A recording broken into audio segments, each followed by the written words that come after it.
Hola, mi nombre es Ana Victoria Rojas Lazo y hoy explicaré el problema 3 del parcial 2 para el curso de electrónica analógica. El problema 3 nos indica que el circuito que vamos a mostrar a continuación se encuentra en configuración emisor común. Este no posee ninguna resistencia conectada a la salida. El transistor BJT posee un beta de 100 y se encuentra a una temperatura ambiente. Suponga que los acoples capacitivos fueron calculados para tener una impedancia muy baja a la frecuencia de trabajo. Realice el análisis del circuito en corriente continua y en corriente alterna, en donde tenemos que utilizar el modelo beta RE.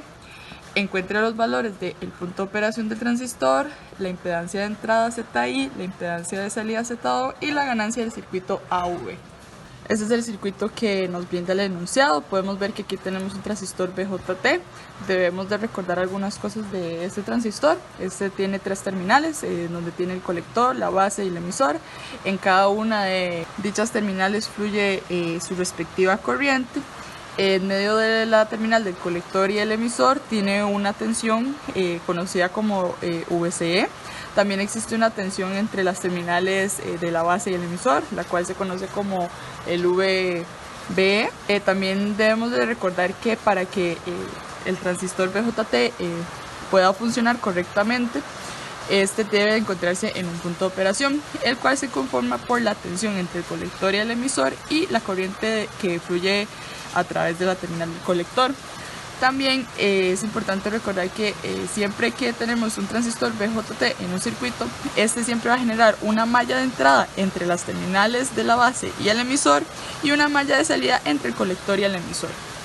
Vamos a realizar un análisis en corriente directa sobre el circuito para poder encontrar el punto de operación del transistor. Bien, al realizar este tipo de análisis, los capacitores que se encuentran en el circuito se van a comportar como un abierto, lo cual hace que se me simplifique más el circuito. Ahora bien, vamos a realizar un análisis en la malla de entrada y la malla de salida que tiene el transistor BJT. Podemos ver que debido a que no tenemos una tensión de entrada como tal, debido a que tenemos un abierto por el capacitor, por lo tanto no estamos teniendo una malla de entrada como tal. Para poder yo cerrar esta malla, puedo agarrar perfectamente esta fuente de 20 voltios, la cual está conectada a tierra con estos dos componentes, y podemos arrastrarlo hacia este lado sin la necesidad de afectar el circuito. Ya una vez que tengamos esto, podemos cerrar nuestra malla de entrada y así realizar el respectivo análisis. Podemos ver que en esta resistencia de 470 kiloohmios está fluyendo la corriente de la base debido a que está conectada a dicha terminal.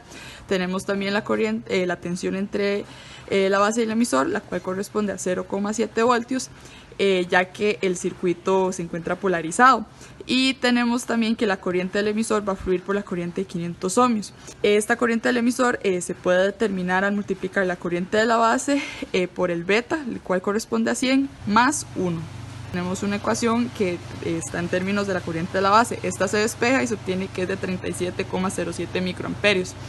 Con esta corriente de base ya podemos obtener la corriente del colector, que es la corriente IC, y la corriente del emisor, IE. La corriente del colector se obtiene al multiplicar la corriente de la base por el beta, y esto nos da como resultado 3,707 miliamperios, mientras que la corriente del emisor se obtiene al sumar la corriente del colector más la corriente de la base, y esta da como resultado 3,744 miliamperios. Ahora vamos a analizar la malla de salida. En esta malla podemos ver que la corriente del colector fluye por la resistencia de 3 kiloohmios. Tenemos la tensión entre el colector y el emisor, y que en los 500 ohmios está fluyendo la corriente del emisor. Esta se calculó anteriormente, ya tenemos también el valor de la corriente del colector. Por lo tanto, en la ecuación que se genera en esta malla de salida tenemos con incógnita la tensión entre colector y emisor, y esta da como resultado 7 voltios. Por lo tanto, el punto de operación del transistor va a ser entonces que la corriente del colector va a ser de 3,7 miliamperios y la tensión del colector y emisor va a ser de 7 voltios. Vamos a realizar un análisis en corriente alterna sobre el circuito original. Para esto, el transistor BJT, el cual se encuentra en esta parte del circuito, se debe reemplazar por el modelo beta RE. Este modelo se conforma por una fuente dependiente de corriente, la cual equivale a beta por la corriente de la base, una resistencia, la cual es el beta por la resistencia dinámica, y también debemos de mantener la dirección de la corriente de la base del transistor. debido a que es un análisis en CA, tanto los capacitores como la fuente de corriente directa de 20 voltios se van a comportar como un corto. Podemos ver que tenemos un circuito bastante grande y feo. Entonces, para ver qué es lo que está pasando realmente, mejor pintamos los nodos y redibujamos este circuito para tener un mejor orden. Podemos ver entonces que la tensión de entrada, la resistencia beta por la resistencia dinámica y la resistencia 470 kiloohmios se encuentran conectadas en paralelo.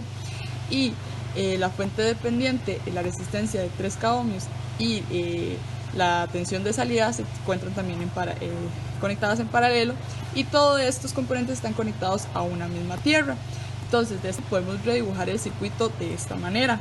Se debe calcular el valor de la resistencia beta por la resistencia dinámica. Entonces bien, primero vamos a sacar esta RE, que va a ser al dividir 26 milivoltios entre la corriente del emisor, la cual se calculó en análisis de corriente directa. Se obtiene que esta resistencia va a ser de 6,944 ohmios.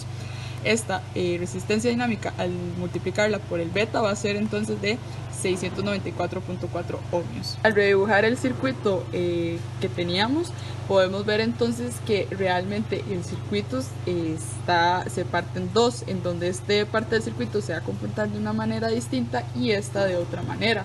Para poder sacar la impedancia de entrada, podemos ver que la tensión de entrada se encuentra conectadas a estas dos resistencias. Estas dos resistencias se van a encargar entonces que esta tensión consuma corriente.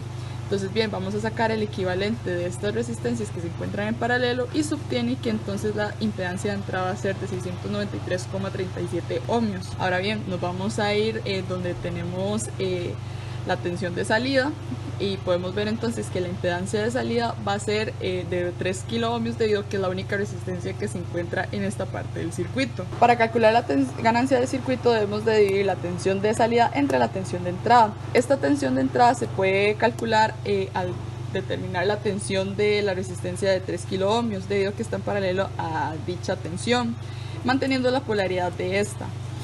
Podemos aplicar una ley de Ohm, debido a que ya sabemos que la corriente que está fluyendo, la cual está entrando por el negativo, y el valor de la resistencia.